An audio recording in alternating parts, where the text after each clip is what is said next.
On December 22, 2024, a Japanese destroyer fired a Tomahawk cruise missile for the first time.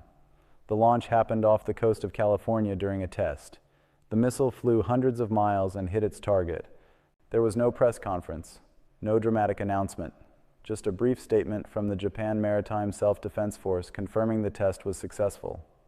Most of the world didn't notice, but in Beijing, Pyongyang, and Taipei, people noticed. Because what Japan just demonstrated wasn't a new weapon system, it was a new military posture. For the first time since 1945, Japan now has the capability to strike targets deep inside an adversary's territory from ships hundreds of miles away. That's not a marginal upgrade.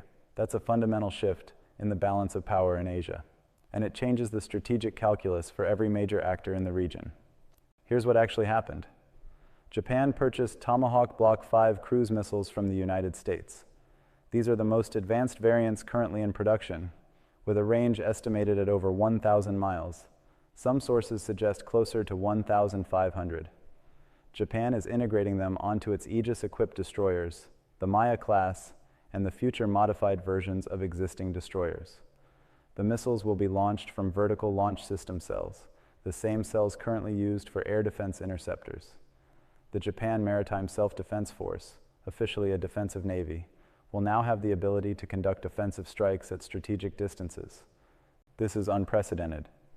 Japan's post-war military, officially called the Self-Defense Forces, has been constitutionally and politically constrained to defensive operations for nearly 80 years.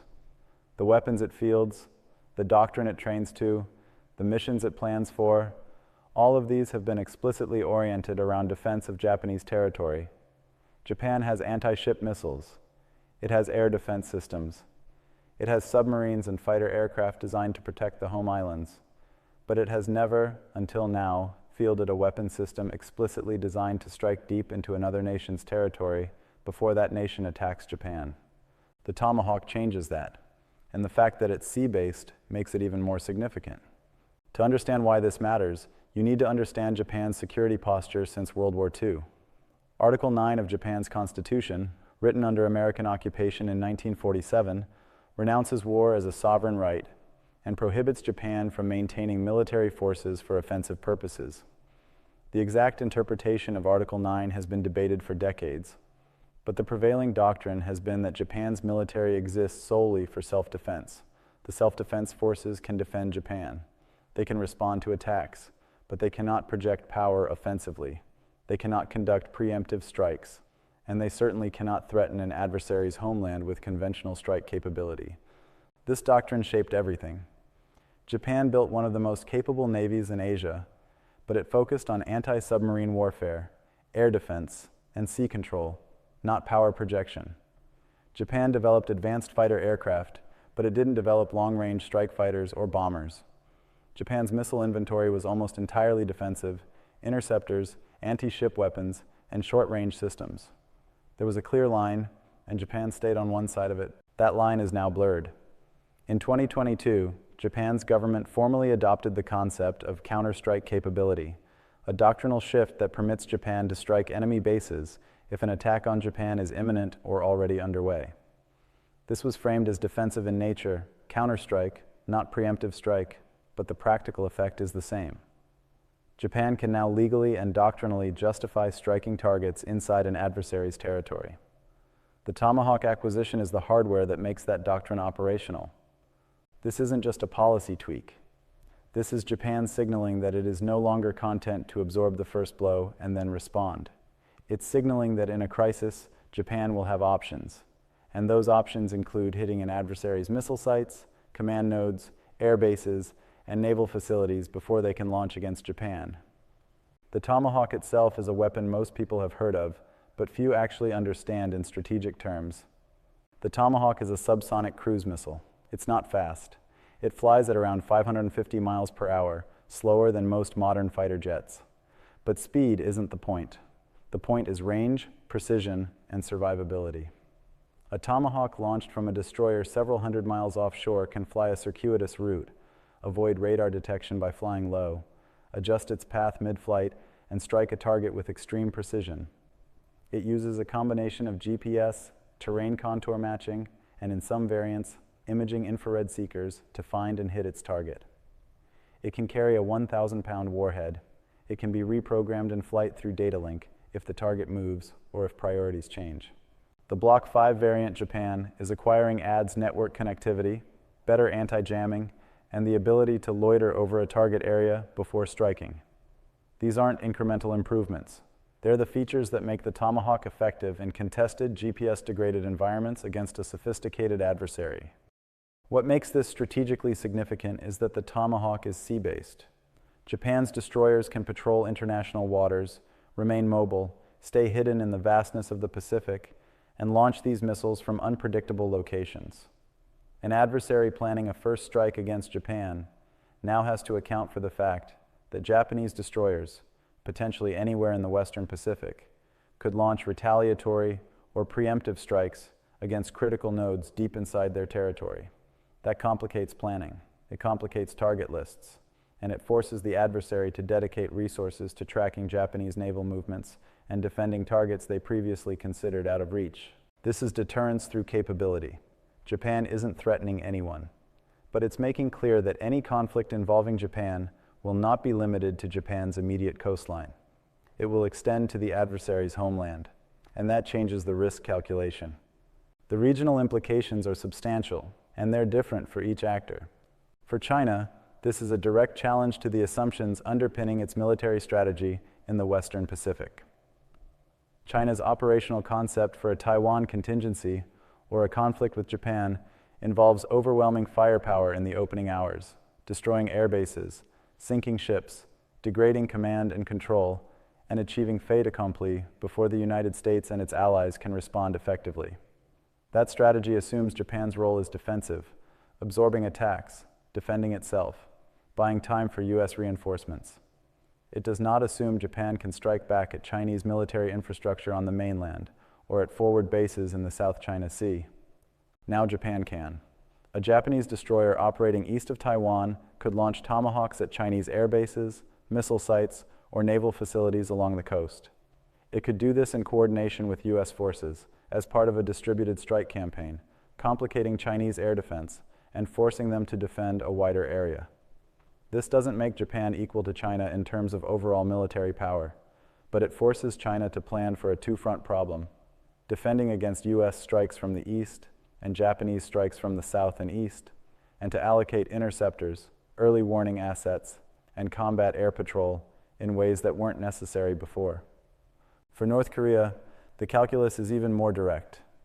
North Korea's missiles can reach Japan. Japan's missiles can now reach North Korea. If Pyongyang launches a missile at Tokyo, Japan no longer has to wait for the United States to respond. It can strike North Korean launch sites, command bunkers, and military facilities directly. This doesn't eliminate the North Korean threat, but it introduces the possibility of immediate conventional retaliation from a source Pyongyang cannot ignore. That changes the deterrence equation. It makes escalation riskier for North Korea and gives Japan an independent option that doesn't rely on U.S. decision-making timelines. For Taiwan contingencies, Japan's Tomahawk capability is a force multiplier for the United States. In a scenario where China attempts to blockade or invade Taiwan, Japanese destroyers could contribute long-range strikes against Chinese military targets without needing to put Japanese aircraft into contested airspace. This expands the firepower available to defend Taiwan and complicates Chinese operational planning. It also signals to Beijing that any move against Taiwan will involve Japan more directly than it might have in the past. Japan is no longer just a logistics hub for U.S. forces. It's an active participant with strike capability. And for the U.S.-Japan alliance, this represents a maturation. For decades, the alliance was asymmetric. The United States provided offensive capability. Japan provided bases, logistics, and defensive capability. Now Japan is contributing offensive capability. That makes the alliance more balanced and more capable. It also gives Washington more flexibility in how it plans operations in the Pacific, because it no longer has to assume all long-range strike will come from U.S. platforms. Japanese destroyers become part of the integrated strike picture. The strategic implications extend beyond immediate military capability. There's a deterrence argument here. Japan would argue, and many analysts would agree, that acquiring long-range strike capability makes conflict less likely, not more. If an adversary knows that attacking Japan will result in immediate strikes against their own territory, they may be less likely to initiate conflict in the first place. This is classic deterrence logic. You don't build the capability to use it. You build it so you don't have to use it. But there's also an escalation risk. The line between defensive counterstrike and offensive preemption is thin, especially in a crisis where both sides believe the other is about to attack. If Japan believes a North Korean missile launch is imminent, does it strike first under the counterstrike doctrine? Does that trigger a broader conflict? How does China interpret Japanese destroyers moving into strike range during a Taiwan crisis? These are questions that don't have clear answers, and the ambiguity itself can be destabilizing. The offensive versus defensive framing is also contested. Japan frames this as counterstrike, inherently defensive, a response to threats. But from Beijing's or Pyongyang's perspective, a Tomahawk-equipped destroyer looks like an offensive capability regardless of what Japan calls it. The missile doesn't know if it's being used defensively or offensively. It just flies to the target. And perceptions matter in security competition. If China perceives Japan as moving toward a more offensive posture, it will respond accordingly, potentially accelerating its own military buildup or increasing pressure on Taiwan. This fits into Japan's broader defense transformation. Japan is increasing defense spending to 2% of GDP. It's acquiring F-35 stealth fighters. It's developing its own long-range strike missiles, including hypersonic glide vehicles. It's expanding its amphibious capability and improving its cyber and space domains. The Tomahawk acquisition is one piece of a larger shift toward a more assertive, more capable, more offensively oriented defense posture. Taken together, these changes represent the most significant transformation of Japan's military since the 1950s. Other regional actors are watching. South Korea is expanding its own strike capabilities. Australia is acquiring long-range missiles and integrating more closely with U.S. operations. The Philippines is allowing increased U.S. military access. Japan's move is part of a broader pattern of U.S. allies and partners building more capable, more networked, more offensively capable forces in response to China's military expansion. This is not Japan acting alone. This is Japan acting as part of a coalition that is collectively rebalancing against a rising China. The test launch off California was quiet. The implications are not. Japan has crossed a threshold. It is no longer a purely defensive maritime power.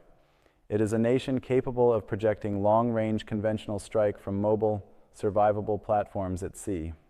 That capability changes how adversaries plan, how allies coordinate, and how crises unfold.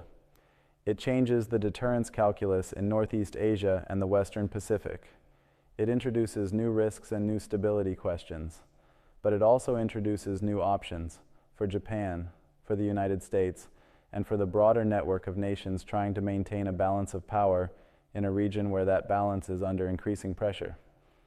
The balance of power in Asia didn't shift because of a speech or a treaty. It shifted because a Japanese destroyer can now hit targets 1,000 miles away, and everyone in the region knows it.